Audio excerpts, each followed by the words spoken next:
afite abantu benshi babayeho kubera harya koro wagaburiye bangahe ninde muntu wazana akavuga ati ngewe kino kintu nakigezeho kubera korode ngewe nk'ubu ndavuga ko diplome nabonye pratique yose nyikesha nde Yongwe kuko niho nakore fata umuntu mwaze kuri kamera avuga ati ngewe mfite butike kubera korode narariye kubera korode urifata ukavuga ngo Yongwe yarakennye yavuye mu byari arimo bidashimishije amafaranga afite nubwo ari make ari guca mu mucyo sibyo ntago ari nkaho ugenda kwandagaza abantu kugira ngo urye ukagenda ugasebya abantu uza abantu bose birirwa barira kubera wowe ibaze kugeza aho ribi guhaye gasopa ariko barambabaje iyo bakunjyanira maze nkabyina kiriwa nzenze uri kumva abantu benshi barariye kubera Yongwe baranyweye kubera Yongwe hari byinshi bamukesha koro ndizera ko nta muntu numwe usibye amarira gusa nta kindi kintu abantu bakuzi mwese wabyirwa n'iki nimba korode nawe ataragize atarabitsa abantu Erega nawe wariye kubera Yongwe se hari amafaranga yaguhaye Yongwe nta kintu yampaye ndi kuvuga korode na korode arabizi ko yigeze kurya kubera Yongwe rero ubwo bwamba ufite icecekere rwose wa mugabo we witurize urya amafaranga umugore yakoreye iyo modoka niyo umugore wawe nubwo mwasezeranye ariko niyo yakoreye ni inzu yiwe icara uvimvire urye ku mafaranga y'abandi ariko Yongwe we n'ubu nge nawe turi kumwe tukagenda kureba shirwanya tukahasanga umukobwa sinabivuga nawe nakugira umusazi nese erega iyo umugabo wasebye nawe ubusebye nuko rero ugomba guheza rero ibyo twumvishije byose kuri sabe ni ibinyoma wowe urinde ubivuguruza n'ibihuha kuko nose wowe ibyo bakuvugaho ni ukuri damu imana iza ibyo baba bakuvugaho byaba ari ukuri ibyo bamvuga se n'ibiki ni ukuri bavuze ko umva buretse bavuze ko wigeze urwara ikintu cyitwa amuru nyirwarira uyirwariye shagi ubwo yari yakoranye akaririmbo nande na melody nitansara ngo wararwa noneho ikintu cyanunguye ejo bundi numva inkuru yirukanka ngo niko muko ko nzi ko utari umuhanzi ko nzi ko utagira gute ubu koko urashaka kujya ngo uzi ko Irene afite umugore none urimo kumukunda urimo kumuwamusariye ariko dore hari umukobwa wankubita kanyica ayisha ataguhaye ahubwo amabere igweje yanyica aho ndaha ako buri ayisha atunganya ubushinzi twajya mbere ubwo urashaka gupezanya na Irene urashaka kumukunda tayari ubundi se uramukunda nose nakora ikaze TV Rwanda n'ihemba iyo yakoreye nayo aba make erega korode yuko afite divorce afite abandi bana yitaho situzi niba bitaho cyangwa atabitaho ariko ibyo aribyo byose ashobora kuba hari ducyaba rero nawe iriya Adidas ngo pasiteri ngo muzima yambara ingofero biterwa naho uri hari aba yambaye umwenda w'akazi hari asi mu rusengero ngo agiye kubwiriza arashyiramo costume niba aje kuri The Vibe abagomba kuba Yongwe kuri The Vibe yajya no mu rusengero akaba Yongwe mu rusengero rero sinzi utwo tugambo ufite wakicaye ugatuza ukarya ibyo umugore yakoreye icara urashaje urya ibyo umugore wawe icara wige rwose ngo The Vibe ngo pasiteri muzima ngo wambare ingofero ari kuri The Vibe nanjye iyo ndi hano mba ndundi Paul ariko iyo ndi hanze The Vibe mwayiretse ko itwihera show mugani wa Yongwe niba yambaye Adidas birakureba iki nawe kubitamo iyo Lacoste yawe ya 5 wicare wige ndakubwiza ukuri siko ndeba abantu bose bamwihaye n'ibishakara n'ibishaka rwose ni pafurire mugani wa Dunde ubundi we na korode rwose simba kandi yaragusa uzi umuntu ubu nakemera umuntu waza agahita ambwira ati njya muri kaminuza ndakwishyuriye nkukubise kamera nkukubise mashini akwatse se kuri kantuza kariya kanyama wakama cyangwa yakoze ibyo bintu ako se tuvugisha oya wakama ariko umuntu yakwishyuriye kaminuza urasoje tujye tureka kwigira abamarayika ese byo umuntu akwishyura kaminuza urasoje akuguriye kamera agukubise iyo mashini agukubise iyo iPhone hanyuma ukibikiye nawe ndetse nawe nibyo ushaka ibyo byose nawe nibyo ushaka ukibikiye iki yego igi cyubwo ikizamini icyubahiro cy'Imana nta mukobwa mfite sibyo nta mukobwa numva njyewe umva niba nta mukobwa numva bayo binkorere ibyo bintu byose nkubwiye baze babigukorere ubundi nanjye ikinyaka icyo ushaka niba ari icyayi ndakigutekera kuri 078 8 ariko se kuba uvuga 8 umwe njyewe narasirimutse 8 uzinyishyure kaminuza ungurire kamera iPhone 16 ungubitirireho mashini hariya unshingira kalimentation hariya keza njya gukora njya kumva ku ishuri njya muri alimentation mbaza ukuntu bimeze ubundi nshinga kamera ngubita ikiganiro kuri Channel ubundi nanjye ukibahate twaje noneho maze ubundi ndebe icyo mumba yego reka nongere kubaha ikaze mwe mwese mukomeje kubana natwe aho uherereye hose mu bihugu bigiye bitandukanye bifuriza kugubwa neza ndi kumwe na Paula TV official hanyuma ndi kumwe na CEO umukobwa mwiza ariko ugezweho muri iyi minsi ngara kuba akasamutwe ari kuvuga ibintu by'akasamutwe ngo ibintu bikomeye hanyuma dusuhuje abadiaspora abarundi kazi abanyarwandakazi ku muntu wese uri mu ntara ya gatanu y'isi ndavuga mu diaspora wumva ururimi rw'ikinyarwanda muhaye ikaze kuri Paula TV official hanyuma ngo haye ikaze.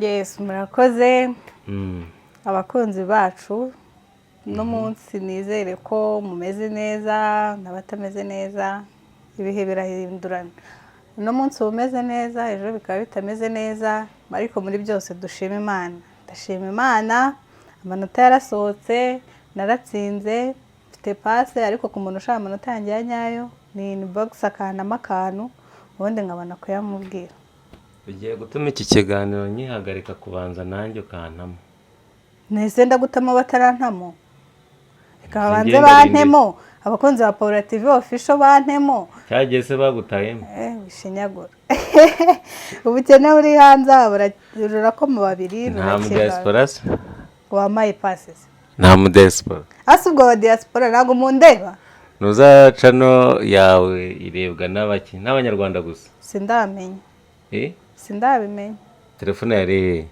sana tureza na ngurebere sana ngurebere uraza kundebe oya sana ngurebere oya pana nona uraza kundebera gugiye muri telefone yanjye wabonamo n'ibindi urandebera turi ko ukina saka nyamerika oya mwizina rya Yesu utazanyicira isoko cyangwa wabaye mama baritazari uzi ko muri zira video 400 nta nimwe mfite se nziguhese oya mfite video 200 zose ugeze kuri episode ya kangahe ya 8 Yesu Jesse nanabonera umwanya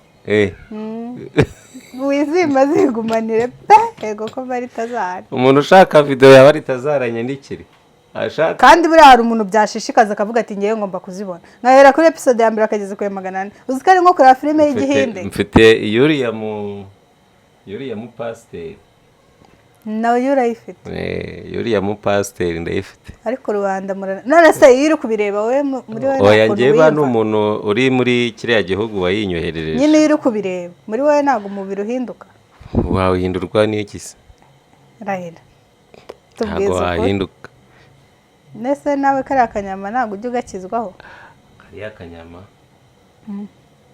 ndagafite ariko ugakizwaho cyangwa uri nka bari tazara kandi ngafite ariko urakijijwe kuri ko ngiye kari akanyama ndagafite ntago nari nashone kandi ikindi cya kabiri nese nta kandi ko hanze ugikene inyama ni nyinshi rega biterwa n'ukuntu ahubwo ni nko kuvuga se ndi kuvuga kabere hari inkoko y'inzungu n'inkoko y'inyarwanda ufite iyihe y'inzungu ntabwo ukeneye akanyarwanda se akarakare k'inyarwanda ntabwo iryoha neza ariko uriya mugabo umva nge yaranyemeje hamwe n'uriya mugore none n'imipira irahari aho umuntu akifata agafata ibihumbi bye veni cyangwa 10 na bengahe akagura umupira wanditseho bari tazari n'imibare 400 mwagiye muyama nkayarya ko mwabuzaho muyashyira ni icyamamare ku buryo nkuko nawe wakoze YouTube channel yitwa Paula TV official birumvikana ko nge ntakibinkora ku buryo nafata amafaranga yanjye nkambara umujama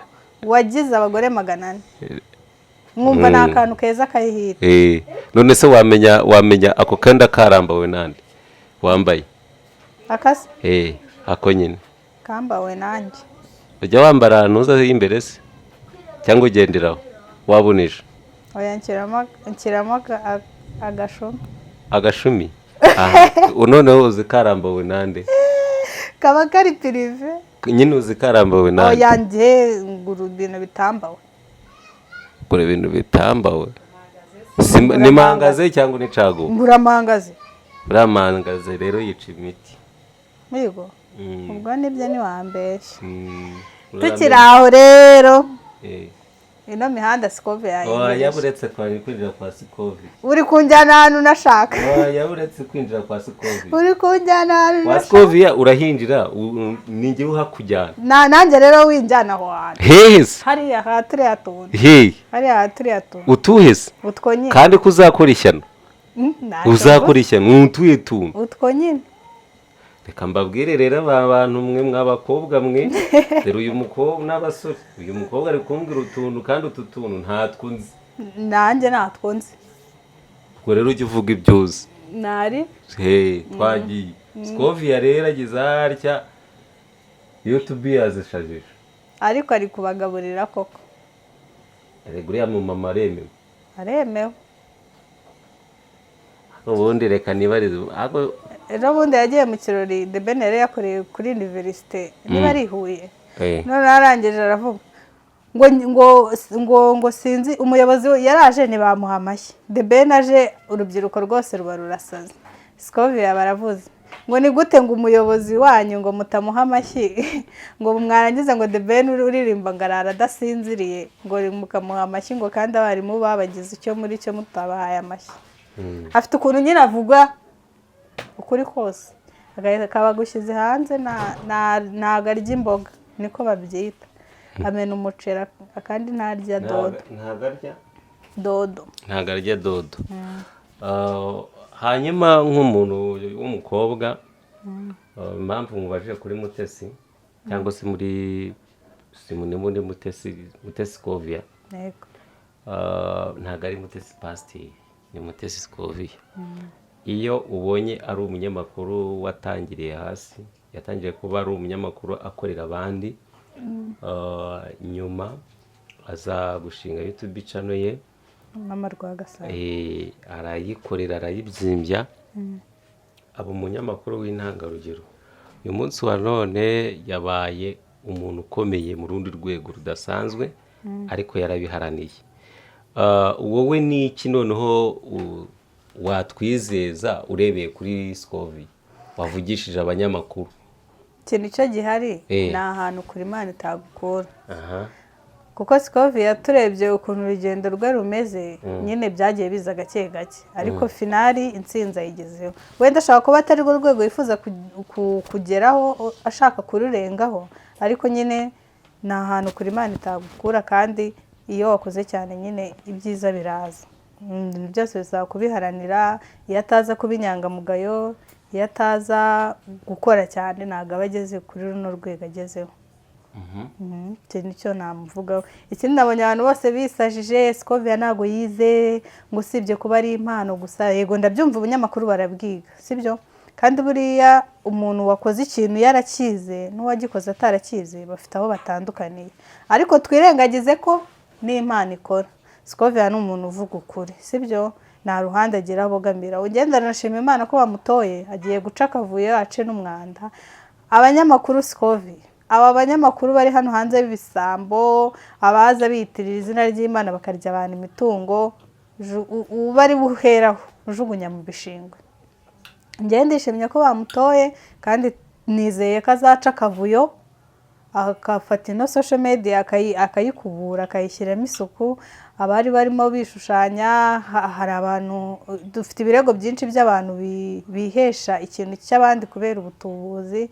ibyo nabyo azabirebaho. impamvu nshima Imana ko Scovia bamutoye iyo bafata undi muntu uri ku ruhande utazi ibyino mihanda hari aho yari kubogamira utazi wagwana. ariko Scovia yahereye hasi azi byose azi wagwana azi ibirimo muri social media azi ibyo yakosora n'ibyo yahindura. Rero kuba abantu bari kuvuga ngo niyize, ntago umuntu akora ikintu neza kuko yakize. Ndabyemera ko n'amashuri hari ahagufasha, ariko ukeka ko ari iyihe mpinduka Scovia yazana mu itangazamakuru? Impinduka yazana mu itangazamakuru Scovia n'ubundi asanzwe arikora, aribamo, ararizi, no mihanda arayizi. Hari ibyo ashobora gukiza ariko hari n'ibyo ashobora kwica.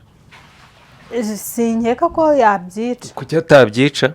Impamvu atabyica arabimenyereye. Hari abanyamakuru b'abanyamwuga uyu erega- munsi wa none baba birukanywe, Umenye ko kandi ari abanyamwuga bazi itangazamakuru icyo nta ari muntu cyo. udakosa ibyo, bishobora kubaho ari nk'ikosa. Ahubwo nta kosa yaba yarakoze se?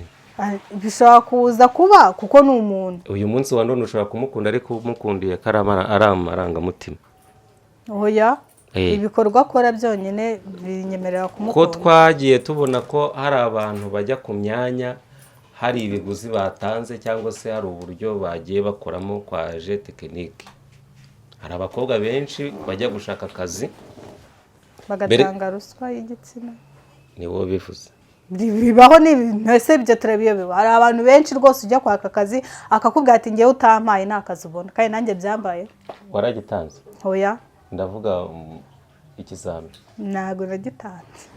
Ni ikizami navugaga. Nanjye nyine ntacyo natanze, nahise mbireka. Negereje ak'Imana. Yarambwiye ati rwose nta kazi uzabona utagitanze. Ikizami. Ikizami. Nanjye ndavuga ati rero gahamane. Mbese waremewe ukiryamaho? Narakiryamye, ikizami cyanjye nakugitanga.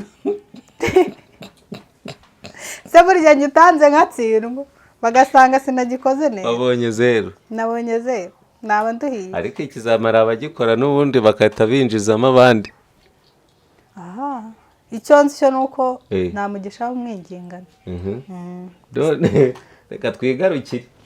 Hanyuma wari uvuze ati Scovia kuba yarabonye uriya mwanya yarawukwiriye, ariko nanone ngiye mbona ari ikibazo. Gute ari ikibazo? Impamvu mu bwako yaba ari ikibazo, abanyamakuru benshi bagiye kumugirira ishyari. Erega ni byiza kumugirira ishyari. Aha, icya kabiri, ahantu mbona ari ikibazo, hari igihe baguha butamwa gashyiraho na ngenda, bikaba none ari ikibazo. niko ubibona? Scovia agiye kugira inshingano zigiye kujya cyangwa se ziremereye biri gutume icya mbere arakurikirana iby'itangazamakuru, akeneye kuzamura YouTube channels, afite abana, akeneye kwita ku mugabo, akeneye kwita ku bana. None se abandi bo ntabwo ibyo babifite? Urabona nk'umuntu w'umugabo atandukanye n'umuntu w'umugore. Ni abaminisitiri b'abagore uzi? Nuratubwira nyine. Ngewe icyo mbona cyo Scovia ni inkotanyi. Uriya mugore arabashije, sinzi impamvu mufitiye ubwoba.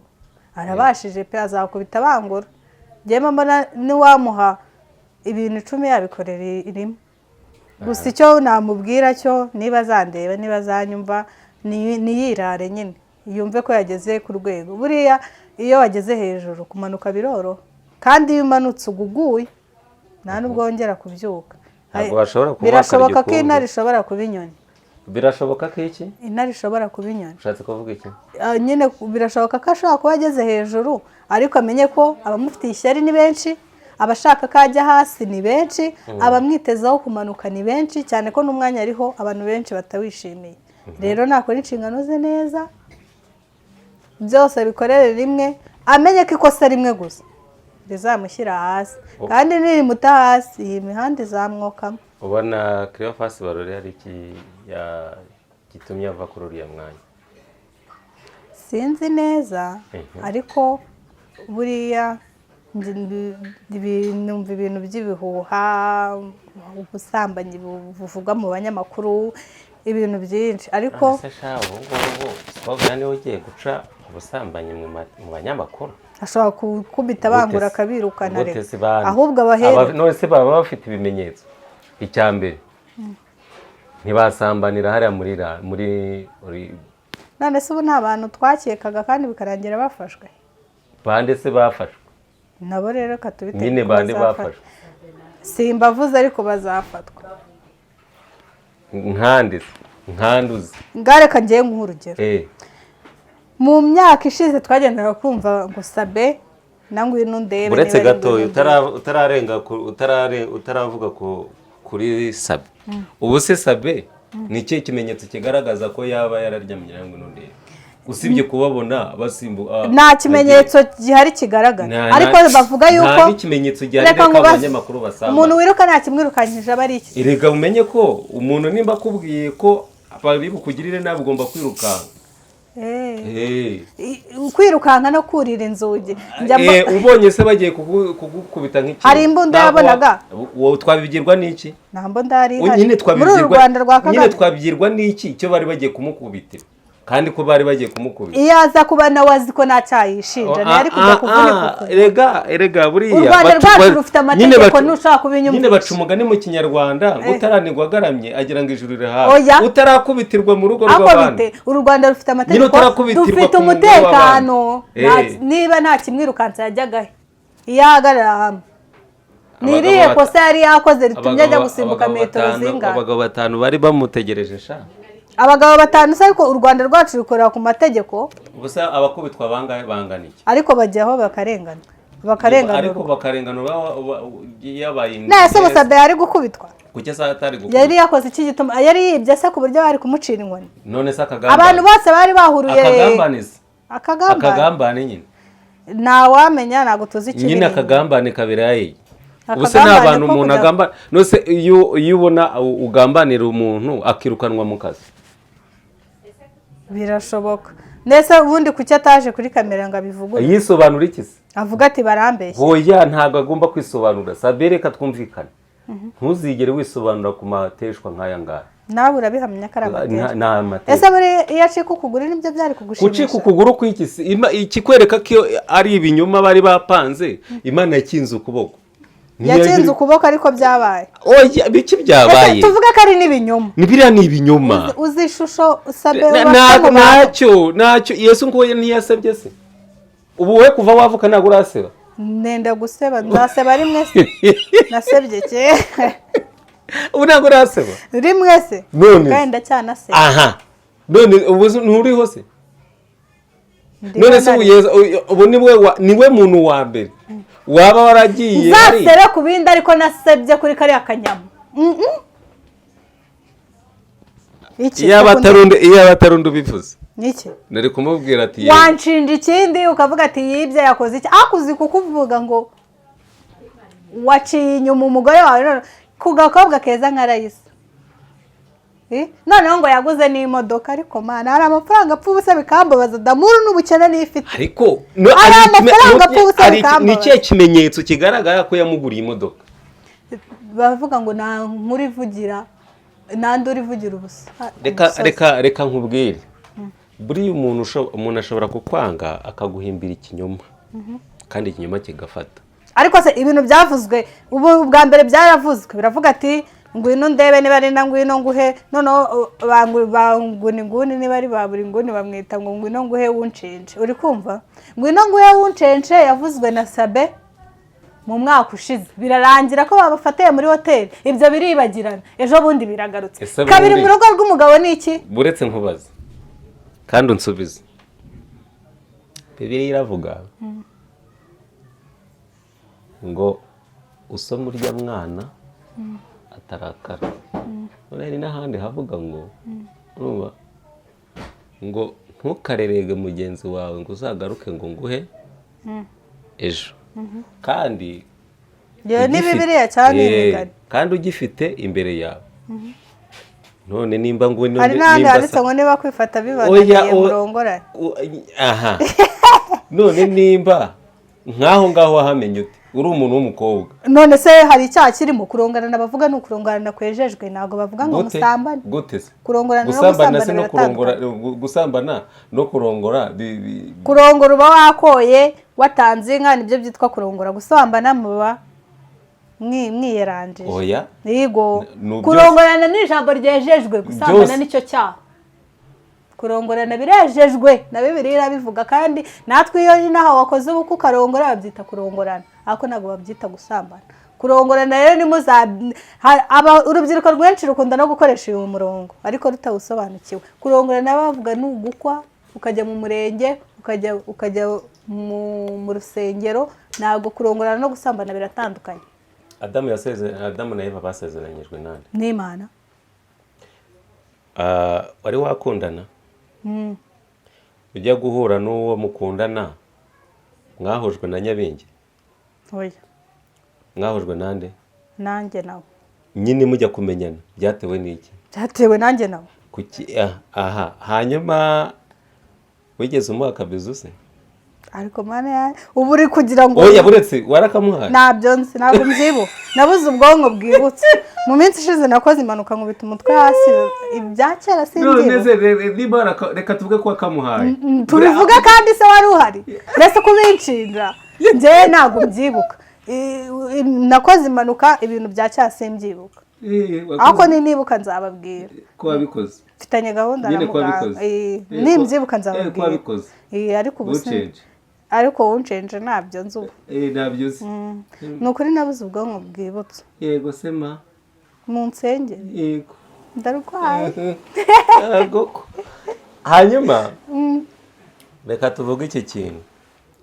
Nta muntu n'umwe utagwa mu ikosa. Urumva? Ahubwo tuvuga ko ari ubwa mbere bari babikoze. Nanjye murana nabikoze. Iyo ikintu kibaye bwa mbere cyitwa ikosa, ariko kabiri kiba ari icyaha. Kandi si rimwe si kabiri bari bavuze. Nimba ufite umuntu ukunda, uyu munsi akubwira ati ngwino ndebe. Ngwino ndebe. Wakanga? Ntabwo nakanga. Okay. Ubwo sinzwe ninde? None se mukunda gutari Mariya? Ni wowe? Kandi ndamunjya ngukeka. Kandi nkubajije ngo sheri wawe aguhamagaye ngo ngwino ndebe. Ni sheri nyine ni sheri. Ariko uri afite umugore yari Mariya. Nyine wabwibwirwa n'iki? Umugore we byibura yigeze aza gushinja umugabo we? Ntago none se wamushinja? Uzi ko njyewe n'ubu njye nawe turi kumwe tukagenda kureba sheri wanjye tukahasanga umukobwa. Sinabivuga nawe nakugira umusazi. Nese erega iyo umugabo wasebye nawe ubusebye. Nuko rero. Ugomba guheza. Rero ibyo twumvishije byose kuri Sabe ni ibinyoma. Wowe urinde ubivuguruza. Ni ibihuha. Kuko nose wowe ibyo bakuvugaho ni ukuri. Damu. Imana ibyo baba bakuvugaho byaba ari ukuri. Ibyo bamvuga se ni biki? Ni ukuri. Bavuze ko umva buretse. Bavuze ko wigeze urwara ikintu cyitwa amour. Nyirwarira. Uyirwariye Shagi. Ubwo yari yakoranye akaririmbo nande na Melody. Nitansara. Ngo wararwa noneho ikintu cyanunguye ejo bundi. Numva inkuru yirukanka ngo niko muko ko nzi ko utari umuhanzi, ko nzi ko utagira gute. Ubu koko urashaka kujya ngo uzi ko Irene afite umugore, none urashaka urimo kumukunda, urimo kumuwamusariye. Ariko dore hari umukobwa wankubita kanyica. Ayisha ataguhaye ahubwo amabere ya Igweja yanyica aho ndaha. Ako muri Ayisha atunganya ubushinzi. Twajya mbere. Ubwo urashaka gupezanya na Irene? Urashaka kumukunda? Tayari. Ubundi se uramukunda cyangwa uramwanga? Ikibazo Irene numvishe ngo afite umwana ahandi. None se kubyara ni ikosa cyane icyaha? Oya ariko ni nabyiza kubabyara. Urumva akantu nashakaga ukaguyemo. Niyo mpamvu rero na Sabe nawe yagombaga kugira gute? Kwirwanaho. Twikomereze. Sincangiye kubyemera. Ni hahandi ntabwo mbyemera. Basore banjye hano hari igweja ry'umukobwa. Ndashaka kubaha nimero. Sana none umbaye igweja mani. Ndashaka kubaha nimero. Abo ndashaka gutanga nimero zawe nkareba umusore uzagutereta. Urabizi ko nawe mfite? Risa ko wavuze none se mu gikari kwambwiye ko wowe wari ufite ngo yakwanze ngo yagusabye ngo yawuriya nuwo nari nasabye akazi nago twagiraga. Kandi waramusabye kandi uzi umuntu ubu nakemera umuntu waza agahita ambwira ati njya muri kaminuza ndakwishyuriye, nkukubise kamera, nkukubise mashini. Akwatse se kuri kantuza kariya kanyama wakama cyangwa yakoze ibyo bintu ako se tuvugisha oya wakama ariko umuntu yakwishyuriye kaminuza urasoje oya tujye tureka kwigira abamarayika ese byo umuntu akwishyura kaminuza urasoje yego akuguriye kamera yego agukubise iyo mashini agukubise ya iPhone hanyuma ukibikiye nawe ndetse nawe nibyo ushaka ibyo byose nawe nibyo ushaka ukibikiye iki yego ijye cyubwo ikizamini icyubahiro cy'Imana nta mukobwa mfite sibyo nta mukobwa numva umva niba nta mukobwa numva bayo binkorere ibyo byose nkubwiye baze babigukorera ubundi nanjye ikinyaka icyo ushaka niba ari icyayi ndakigutekera kuri 078 iminani ibiri ariko se kuba uvuga umunani umwe ngewe narasirimutse iminani 2 6 8 3 9 6 uzunyishyure kaminuza ungurire kamera iPhone 16 ungubitirireho mashini hariya unshingira alimentation hari akeza njya gukora njya kumva ku ishuri njya muri alimentation mbaza ukuntu bimeze bone nshinga kamera ngubita ikiganiro kuri channel ubundi nanjye ukibahate kwaje noneho maze ubundi ndebe icyo momba none se bazajya barira bomba aho ngaho cyangwa se bazajya barira mu ishashi hoya ni ishashi nawe natanze izo miliyoni zingana gutyo ngiye nkarira bomba mu ishashi ubwo ahita yongeraho n'inkwano niba adashaka mu ishashi sewe ngenda henze mani yego nago wandira ubuntu nago bakurira ubuntu urigurisha se nese mvuze ko nigurisha neze kubivuze ngo ntabwo bakurira ubuntu nese reka nkubaze nibyayisheje bundi yavuze uraho uri kubarira umukobwa iminsi ngo boyfriend wanjye ngo girlfriend wanjye arabura iminsi 3 ngo ave mu mihango nako taxi wamuguriye nta tubuto wohereje ntaki wowe uri kubarira iminsi gusa nese ubundi reka ndamu nawe jya uheze gakondo njyewe ndasoje amashuri yanjye sinakuvuga ko diplome yasohotse naratsinze ngwino nyishyurire university wa muhungu uri kundeba unkorera ibyo byose nkubwiye twikomereza ibyo byo kubitanga ibyo birakureba si ibyanjye se ubundi birandeba ababaje ibyanjye ababaje uruhara gusa atazogosha ariko se kakana wavugaga ko bimeze bite uragashaka se agakize rubanda murashoboye ndamu twakikomereje wambabariye nyine tugiye kwikomereza ikiganiro cyacu bo twihuse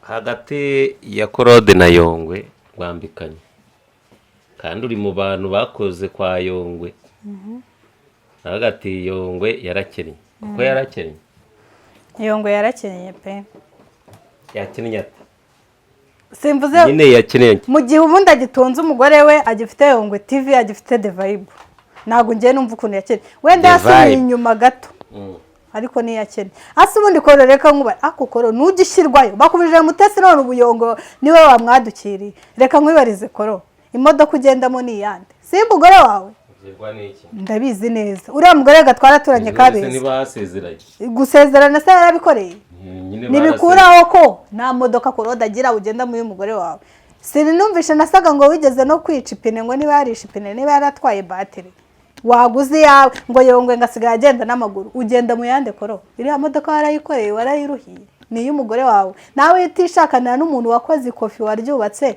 nawe ubutega moto nk'abandi wiva kuri mutesi ngo ujye kuri Yongwe afite abantu benshi bariye kubera we nanjye ubu ngubu diplome nabonye ejo pratique yose ndayikesha Yongwe kuko iyo najya gukorayo ngama abantu beza banyigisha uri kumva yari afite abanyamakuru b'abana beza harimo witwa Deodon uri kuri TV1 niwe nyesha pratique yose nzi yaragendaga akavuga ati bana mubiteho agafata amakamera akayasiga agafata ibintu byose akabisika akavuga ati mukore bana Yongwe afite abantu benshi bariye kubera Yongwe sibyo afite abantu benshi babayeho kubera harya koro wagaburiye bangahe ninde muntu wazana akavuga ati ngewe kino kintu nakigezeho kubera Claude ngewe nk'ubu ndavuga ko diplome nabonye pratique yose nyikesha nde Yongwe kuko niho nakoreye. Fata umuntu umwe aze kuri kamera avuga ati ngewe mfite butike kubera Claude, narariye kubera Claude. Urifata ukavuga ngo Yongwe yarakennye,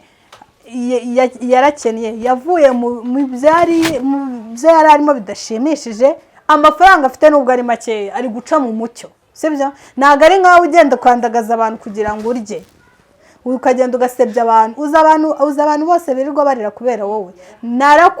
Ibaze kugeza aho ribi guhaye gasopa, ariko barambabaje iyo bakunjyanira maze nkabyina kiriwa nzenze. Uri kumva abantu benshi barariye kubera Yongwe, baranyweye kubera Yongwe, hari byinshi bamukesha. Koro ndizera ko nta muntu n'umwe usibye amarira gusa, nta kindi kintu abantu bakuzi. Nyese wabyirwa n'iki nimba Claude nawe atarageze atarabitsa abantu cyangwa erega nawe wariye kubera Yongwe. Yongwe se hari amafaranga yaguhaye? Yongwe nta kintu yampaye. Nde kuvuga Claude. Na Claude arabizi ko yigeze kurya kubera Yongwe. Rero ubwo bwamba ufite icecekere rwose wa mugabo we, witurize urya amafaranga umugore yakoreye. Iyo modoka niyo umugore wawe nubwo mwasezeranye, ariko niyo yakoreye, ni inzu yiwe. Icara uvimvire urye ku mafaranga y'abandi. Ariko Yongwe TV yayigezeho bivuye mu maboko ye. Uri kumva? The Vibe ni mu maboko ye. Umwana we asoje muri Cambridge, n'abandi baracyakomeza. Mbwira umwana wa Claude wiga muri Cambridge. Ariko afite umwana w'umusirikare. Umusirikare se yize? Umusirikare simvuze ko abasirikare mbapfobeje, ariko nanjye kuri 6 yanjye nakijyamo. Banyanga.